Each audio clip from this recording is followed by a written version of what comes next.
Noong bata pa ako sa Pandesal at sa Bulad. Kasi ang ginawa ko, hindi ko lang maalala kung I was 5, 6, or 7 years old. Basta ang malala ko, ganun ang ginawa ko kasi ang lola ko din, nakatira kami sa bahay ng lola ko, mahilig sa bulad. So breakfast, may bulad.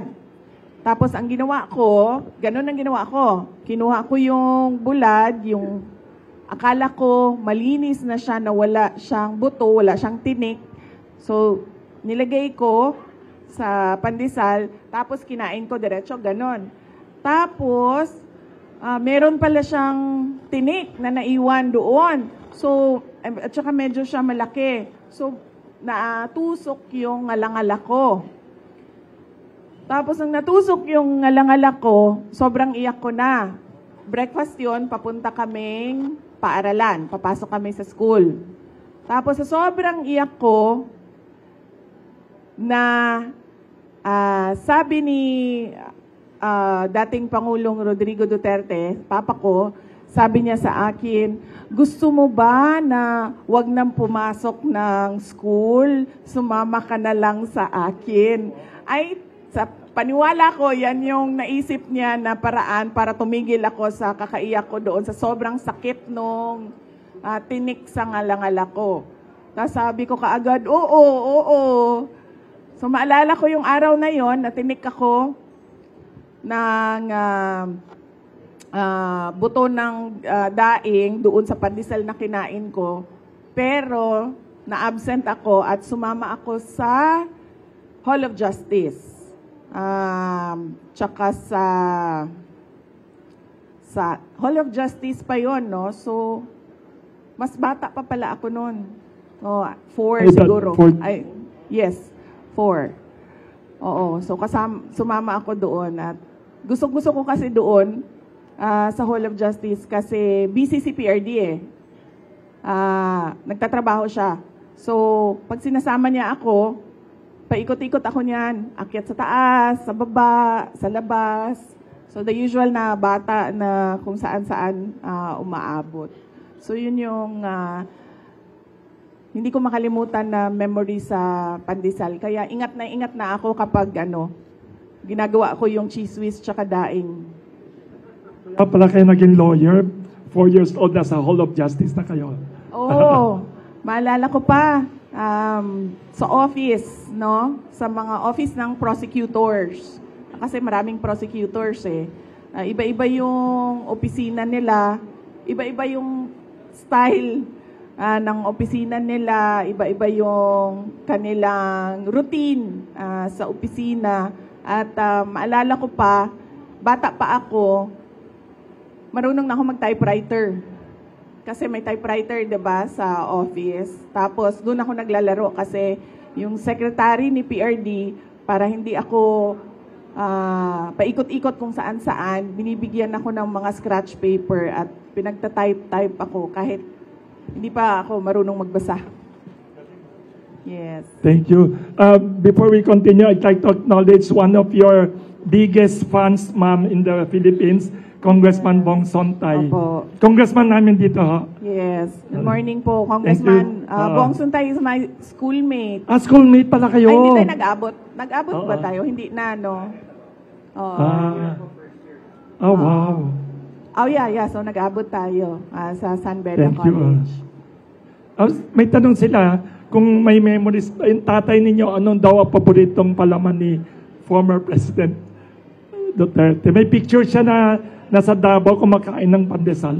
Unfortunately, hindi ko alam kung ano yung, or kung naglalagay ba siya ng palaman. Yan ang hindi ko alam. Ang the best na tanungin natin dyan si Kitty. Kasi yes, siya yung lumaki na nandyan talaga si PRD. Thank you. Ma'am, may isang gusto magtanong dito, editor ng Philippine Star, Miss Natalie Tomada. Ma'am, Bisaya siya. May buntag, BP Inday. Video ko lang.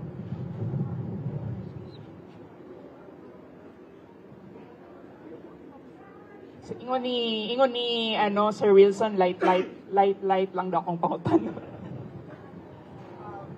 Siyempre, ang init ng politika as hot as the pandesal of Sir Wilson. Pero how do you distress ba? Stress. How do you cope with stress now?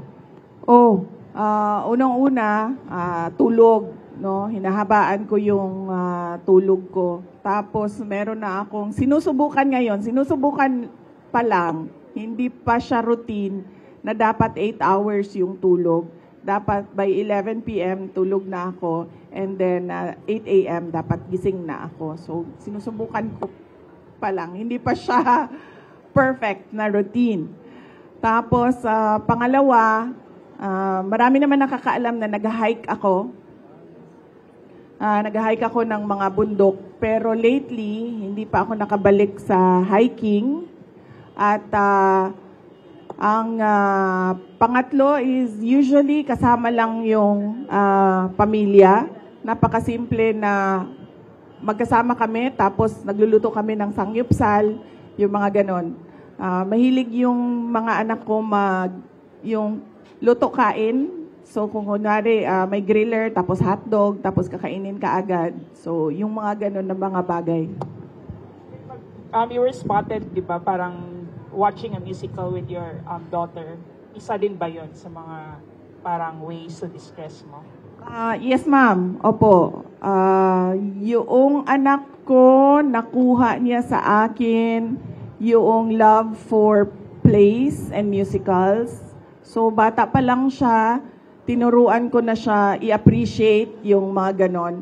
The earliest na napanood namin is Beauty and the Beast sa CCP. Tama ba, no? CCP, yung nasa Rojas Boulevard, no? Oo. Sa CCP, doon kami.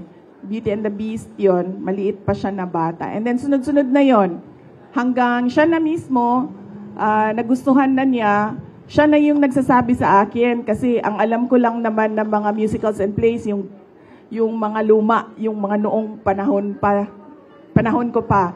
Pero merong mga bago ngayon na siya na yung nagsasabi sa akin na kung pwede manood kami, maganda ito, at nagre-rating siya.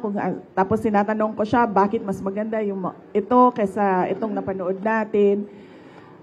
Yun yung isa sa mga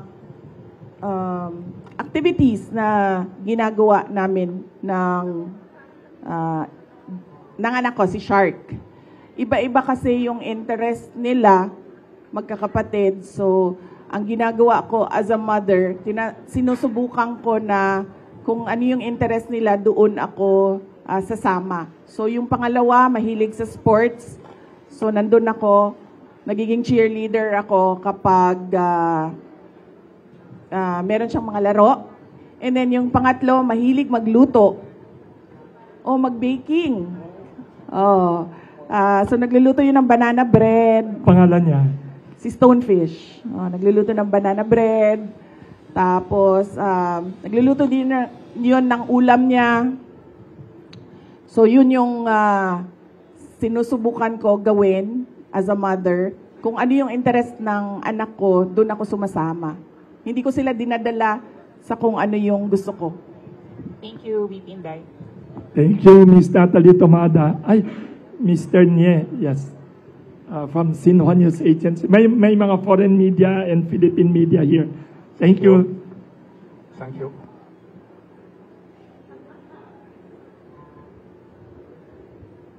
Hello.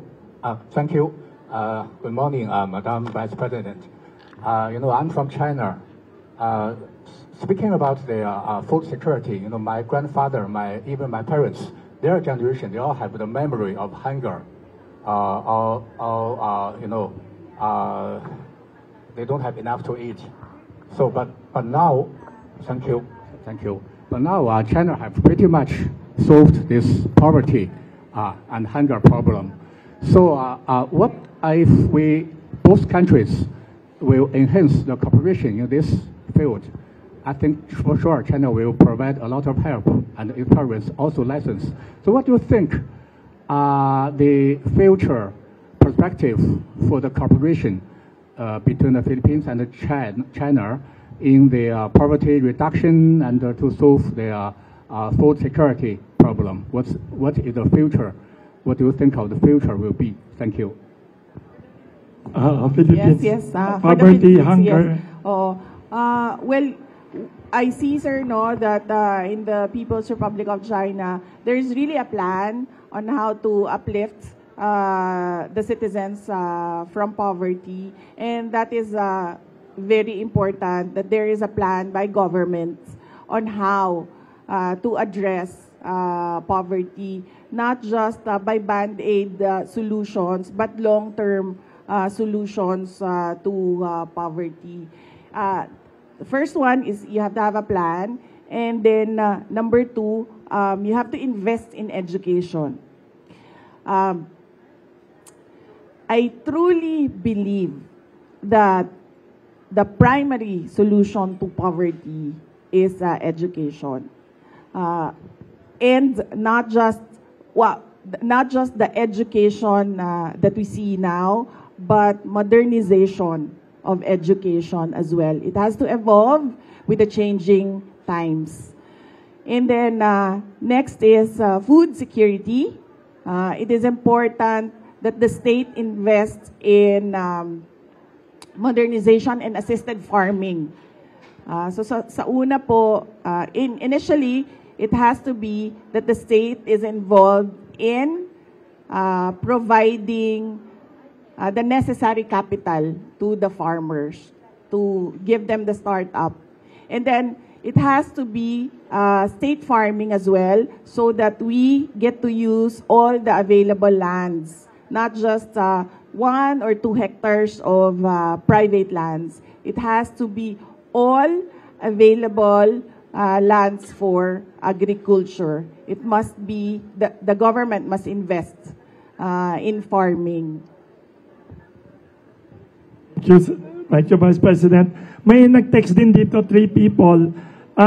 What is kasi sabi nila, millions of people in the Philippines today suffer from all kinds of crises, political, economic crisis.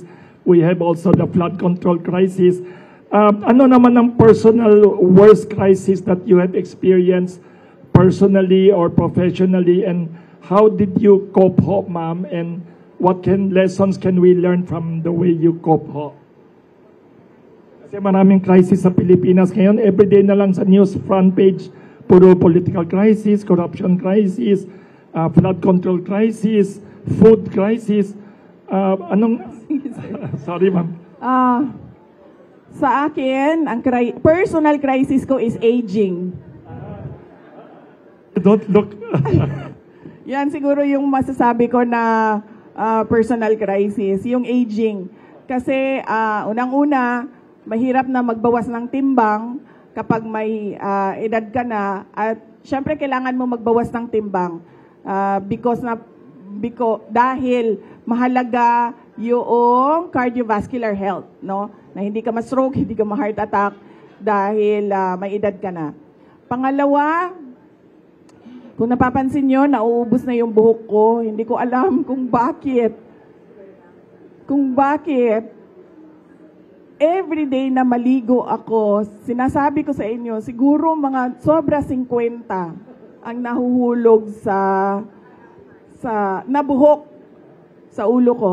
Tapos alam ko yon kasi 'di ba, nag-shampoo tayo, Tapos pag ganun mo, sasama lahat yon, 'di ba? Tapos nilalagay ko sa tiles yon sa wall. Ganyan, dinidikit ko siya.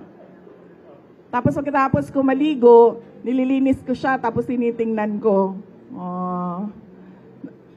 Na-stress ka na nga, kaya nahulog ang buhok mo. Na-stress ka pa kasi nahuhulog yung. So yan yung crisis natin, sir. Aging po ang crisis. Tapos, syempre kapag may edad ka na, mabagal ka na gumalaw. Napansin ko yon. Medyo hindi na siya abtik. Hindi na abtik ba? Snappy yung galaw. Napansin ko din yon kasi nagmumotor ako. Tapos, yung reflexes ko ba, mabagal na siya. May chance na pwede kang madisgrasya kasi hindi na yung hand-eye coordination, lahat yon hindi na siya mabilis. So, personal crisis, aging. Kung merong fountain of youth, hinahanap yon ng mga nagkakaedad. Tapos, professional crisis, yung naging vice president ako, sir. Tapos, I was serving in the cabinet of BBM. At nagtataka ako, bakit ako inaatake? Wala naman akong ginagawa. Nagtatrabaho lang ako. And yun yung commitment ko din noong nangangampanya ako, commitment ko sa bayan na I will serve the country faithfully. Pero kahit nakaupo ako as a cabinet secretary sa Department of Education, tapos sa Office of the Vice President, ang ginagawa nila, nagro-roll out lang ng project, inaatake ako ng administrasyon. Yun yung professional crisis na daanan ko na nagtaka ako. Took me a while. It took me a while to realize my worth and value as a government official na hindi dapat ganito ang ginagawa sa akin kasi wala naman akong ginagawang masama sa administrasyon man, kay BBM man, o kahit kanino man. Kaya medyo tumagal din ng ilang buwan bago ako nag-decide na hindi tama yung ginagawa sa akin, hindi tama yung ginagawa sa opisina na kung saan ako nakaupo, at I will not endure yung ganon, at hindi din ako parang hihingi ng some sort of peace na parang wag ninyong gawin sa akin ito. Ang desisyon ko was, aalis ako, ituloy niyo lang kung ano yung gusto niyong gawin. Very, very unique ang sinabi niyo. Ha? Very inspiring. We should take care of our aging process. Ang galing, saka professional, magandang advice yun mga sinabi niyo, ma'am. But you don't look like a person who's aging. Kasi, Sir, siguro ang vitamins ko, yes. Ang maintenance ko isa lang. Yes, ang vitamins ko 1,000. Wow. So take vitamins, don't forget. Vitamins ko 1 piraso lang. Ay ang maintenance ko 1 piraso lang. Ang vitamins ko 1,000 yan. Kung ano-ano nang iniinom ko para mapigilan lang yung aging. Thank you very much, ma'am. May tanong. Ayan, si Mr. One of the earliest. Yes. Pakibigay naman kay Mr. Ian ng GMA 7, one of the earliest to come here.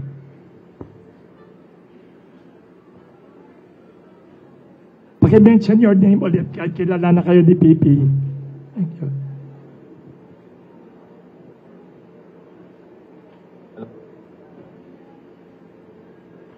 Microphone, Teresa.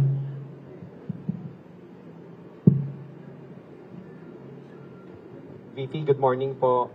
Ma'am, kunin lang po namin yung reaction nyo dun sa sinabi po ni President Bongbong Marcos na hindi daw po aabot yung mga aligasyon ng korupsyon sa katanggapan po nila sa Office of the President kaugnay dun sa mga flood control projects po. Sasagutin niya ni Attorney Trixie. I would like to acknowledge the presence of Attorney Trixie.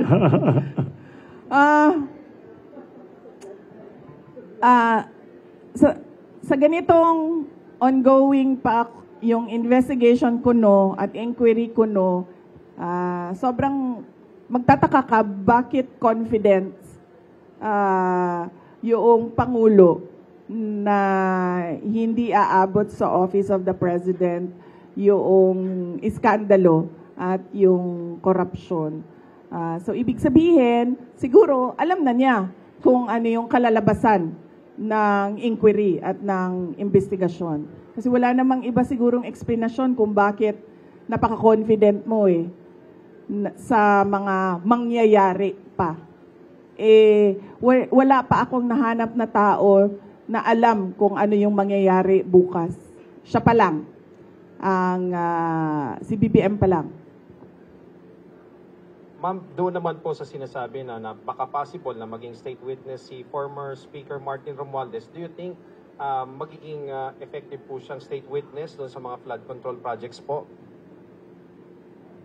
Sound, pakilakas ulit. Laksan konti. Pakilakasan konti. Ma'am, may natanong na rin po sa Malacanang kung patungkol doon sa pagiging state witness daw State witness ni former Speaker Martin Romualdez. Do you think magiging effective siyang state witness doon po sa flood control project po? Okay. Hindi ako mag-comment dyan kasi hindi ko alam kung totoo ba talagang sinabi ng ICI yan at desisyon talaga ng body yan na siya ay maging state witness. Mamaya na lang tayo magkomento kapag nandyan na yung kaso at nakikita na natin na totoo talagang state witness siya. Pero sa batas, yung principal sa krimen ay hindi pwede maging state witness. Thank you. Isang Manila Times. Ma'am, good morning po, ma'am. Yes. Good morning po, ma'am. Ma'am, ito po kapapasok lang po na balita. Parang iniimbestiga, nag-order daw po si Ombudsman Remulla kay Secretary Dizon na parang investigate daw si Senator Bongo sa anumang possible link sa mga diskaya. So, ma'am, of course, Bongo is one of the allies of your father, the former president. Ano masasabi niyo dito sa parang saka do you think, ma'am, ituturo po ba ang mga kalaban sa politika sa ongoing na ICI investigation? Hindi ko alam kung ano yung malamang nakakaalam niyan si BBM kasi ngayon nga confident na siya na hindi siya kasali sa mga hindi aabot. Tama ba ang sinabi? Hindi aabot sa Office of the President ang corruption. So, siya lang makakasagot niyan kung ano ang mangyayari. Ano yung tanong mo? Yeah, of course, baka ituro lahat ng mga kalaban sa politika sa ongoing na investigation ng ICI. Do you think po mangyayari po ba na baka mapunta rin sa inyo yung sise or mapunta rin sa inyo yung ituturo or whatever dun sa investigation? Aabot sa akin yung flood control project. Baka umabot, ma'am, sa inyo, ma'am. Kasi kung hindi aabot sa kay BBM, baka kayo naman pong ituro, ma'am, ng mga sinasabing witness. Sigurado ako hindi aabot sa akin ang flood control scandal. Kasi unang-una, wala namang flood control projects sa OVP or sa Department of Education. At makakasabi naman talaga ang mga contractors and even si Secretary Bunuan, wala talaga akong at all project dyan sa DPWH. In fact, hindi nga nila masabi ngayon na may insertions ang Vice President kasi wala talaga. Hindi ako sumasali sa ganyan. Kung aabot ba sa akin, sa tingin ko, aabot siya kasi kaalyado kami. Sa tingin ko, ililink nila, sa tingin ko, susubukan nila na paabutin sa akin dahil sa kaalyado ni dating Pangulong Rodrigo Duterte, si Senator Bongo.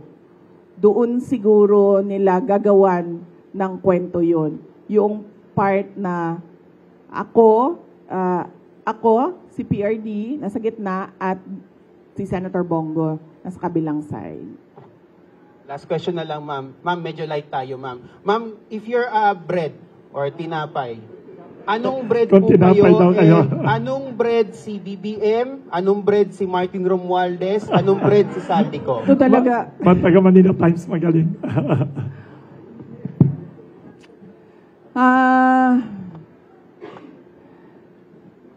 Definitely, hindi bred si Martin Romualdez at si BBM. Sino yung isa? Apat yung Zaldico. Definitely, hindi sila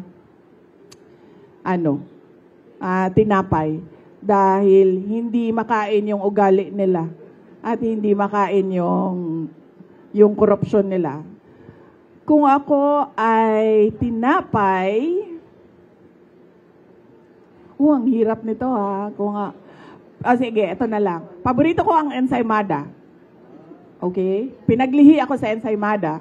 Oh. So, kung ako ay tinapay, ako ay isang ensaymada. Thank you very much. Last question. Last question. Sorry, may isa dyan si Mr. Jace. Last question daw. Isa number 1 fan mo siya. Yes, nakasama. Hi ma'am, Jason po ng SMNI News.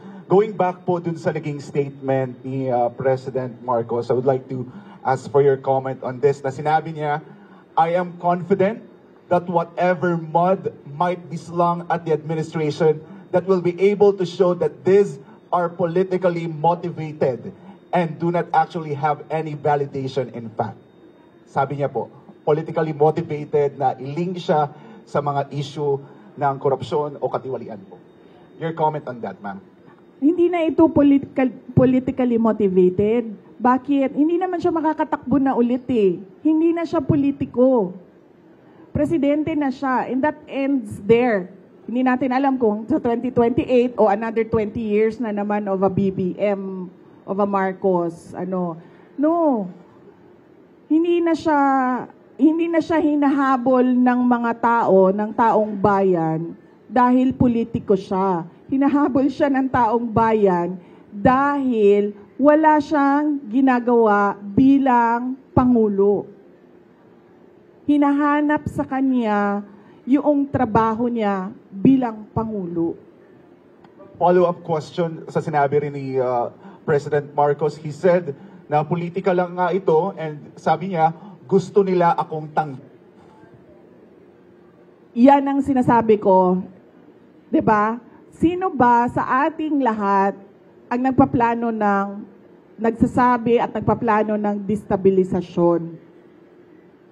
Walang nagsasabi na oust Marcos. Ang merong mga grupo na nagsasabi resign. Yun lang ang the most na sinasabi ng mga tao. At nagtataka ako sa administrasyon, bakit nila sinasabi na destabilisasyon ang pagpapahayag ng mga tao sa galit nila? Kasi hindi yun destabilisasyon. Yun ay freedom of speech and expression. So kahit man mag-rally ang mga tao araw-araw sa EDSA, hindi destabilisasyon yan. Freedom of speech and expression yan. Pagpapahayag yan ng galit mo, paghahanap yan ng accountability, ng transparency sa administrasyon, sa gobyerno. So hindi yan pagpapatalsik sa Pangulo. Kaya lagi ako, kahapon din, yan din yung tanong ko, kanino ba nanggagaling yung destabilisasyon na salita? Sa administrasyon. Kasi, duda ko, natatakot sila sa posibleng mangyari sa kanila. At alam naman natin na matagal na talaga silang insecure.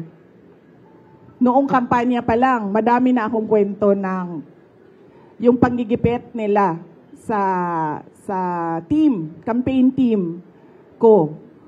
So alam ko na noon, at yung mga pinagsasabi ni Lisa Marcos noon pa. So alam ko na insecure. Alam na natin na insecure. Siguro takot. Kaya nila nasasabi may destabilisasyon. Kasi takot sila. Kasi totoo yung sinasabi ng mga tao na ginagawa nila. Hindi nila ma-deny kasi nasa papel eh. 'Di ba? Nakikita mo sa budget eh ang nangyayari. So hindi ma-deny, so takot. Paranoia siguro kasi 'di ba pag ikaw ay hindi siguro, paranoia talaga 'yan. Unang-una, insecure, pangalawa takot, pangatlo paranoia.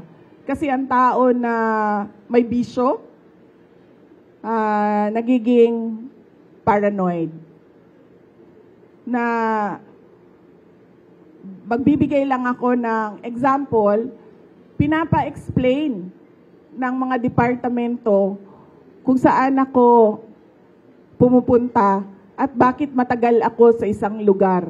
Ganun na yung papel na umiikot sa loob ng gobyerno. Yan ang politika.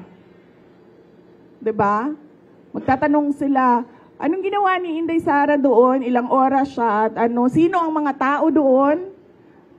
At yung mga kawani ng gobyerno na nandoon, ipa-explain bakit sila nandoon. Ganon yung galawan sa loob ng Office of the President. So, makikita mong medyo paranoid. Ma'am, last question. It was the first time na narinig namin sa inyo during your press conference or ambush interview sa Zamboanga kung paano po nagamit yung confidential funds ng Department of Education. And you've mentioned si Zaldico. Ma'am, pwede niyo po bang ibahagi pa sa amin ano yung findings ng DepEd regarding the laptop scandal? And then, ano po ang ginawa ninyo sa findings na ito? Ipinaalam niyo ba President Marcos? May ginawa po bang parang case build-up para kung makasuhan man, kung may ikakaso? Yes, gumawa kami ng investigation sa loob ng Departments of Education. Isa sa mga pinagamitan ng confidential funds ay yung corruption sa loob ng Department of Education. Hindi lang sa laptop madaming reports of corruption inside the Department of Education. Hindi lang sa central office, kasama na yung sa mga regional offices namin. So kapag merong reports, pinapaimbestigahan yon. So isa sa mga inimbestigahan is yung laptop. Ang unang ginawa doon is nag-request ng fraud audit sa Commission on Audit. Tapos kami sa loob ng Department of Education, gumawa din kami ng sarili naming investigation para kung ano man yung ma-actionan namin sa loob ng DepEd, ma-actionan na kaagad namin. Unfortunately, yung procurement ng laptop, hindi siya nangyari sa loob ng Department of Education. Nangyari siya sa DBM.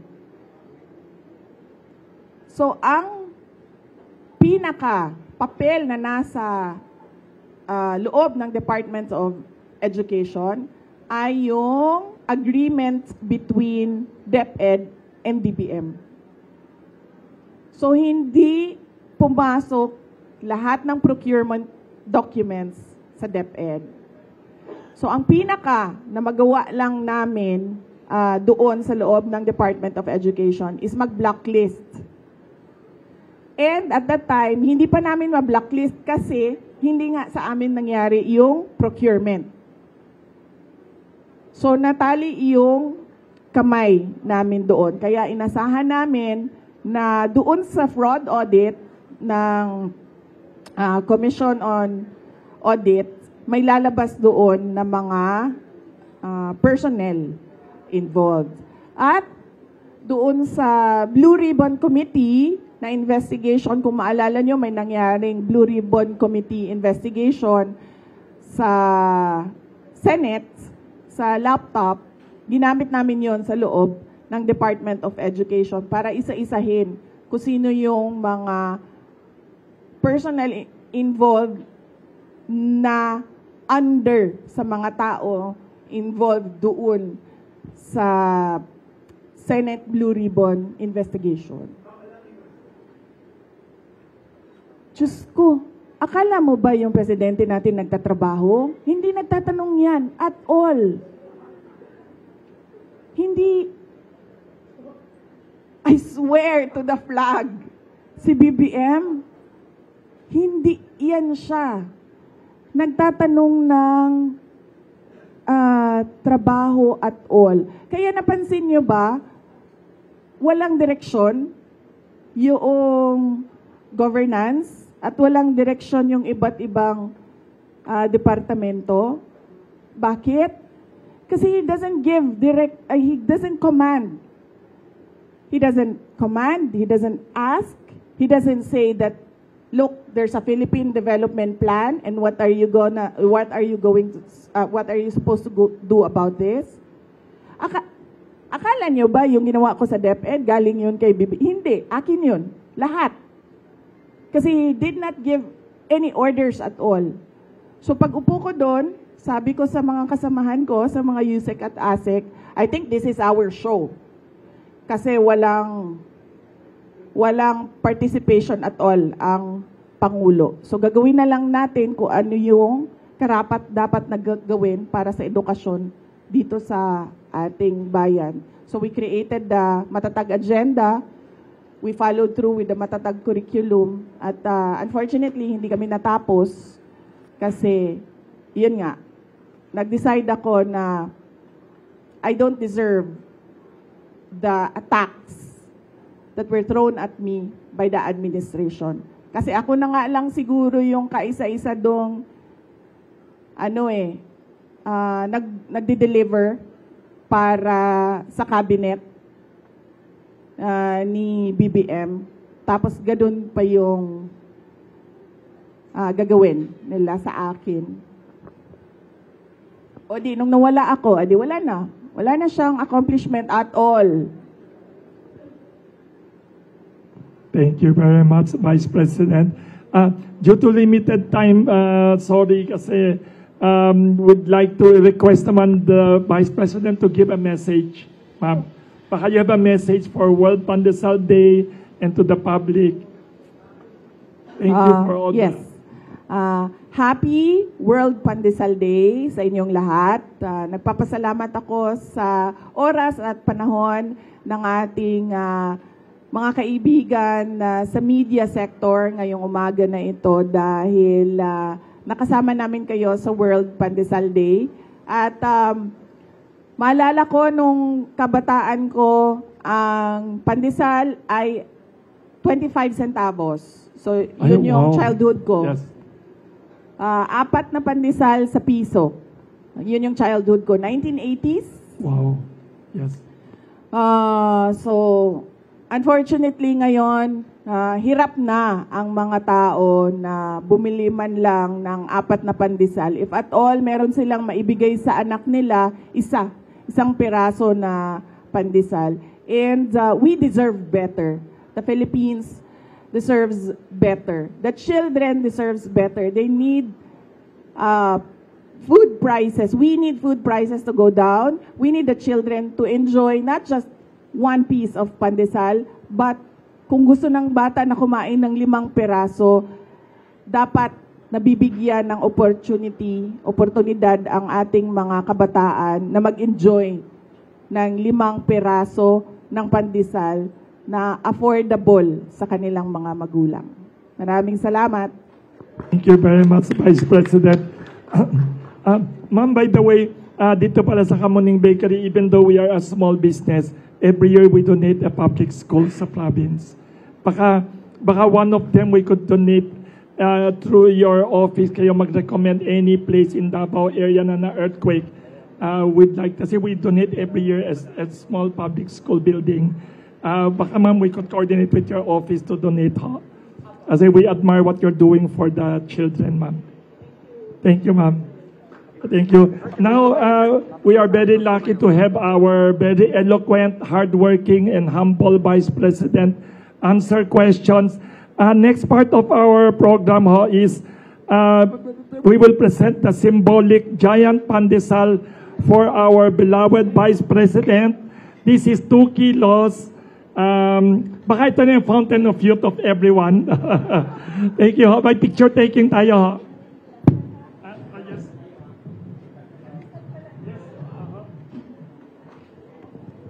giant pandesal for Vice President. Of course, di niya kakainin in one, ano.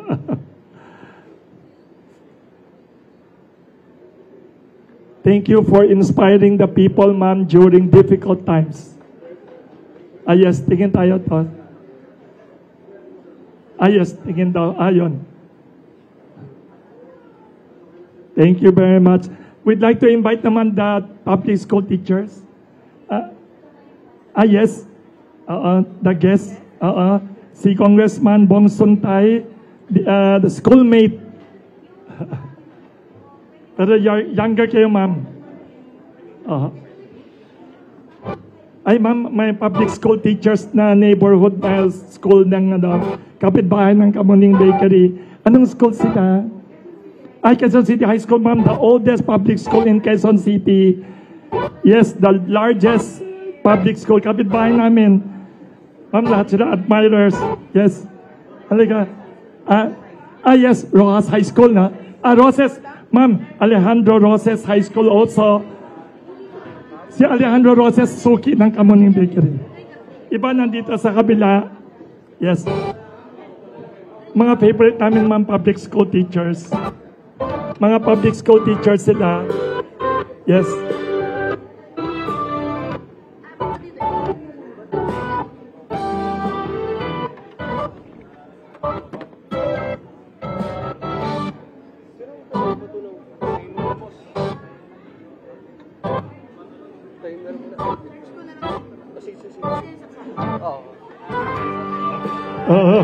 Oo nga. Thank you. Thank you. Larissa, next. Ano? Staff. Mga panadero ng Kamuning Bakery at staff ng mga loyal, ma'am, admirers niya ho. Mga panadero natin, baba ka dyan. Lika, baba ka dyan. Wala, baba tayo. Yes. Yes.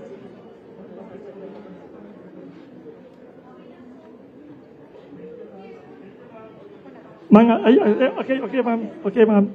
Ay, dito na sa kabila, ma'am, mga panadero namin and our staff.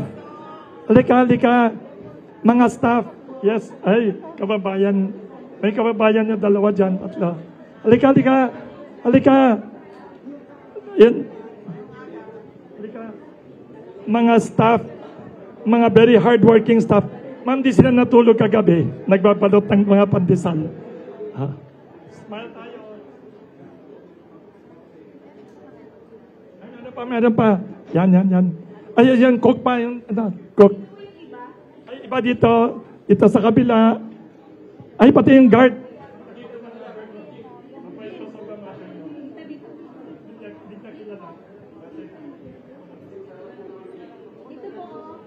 Lapit, iba sa harap. Yan. Ay, alisin sombrero.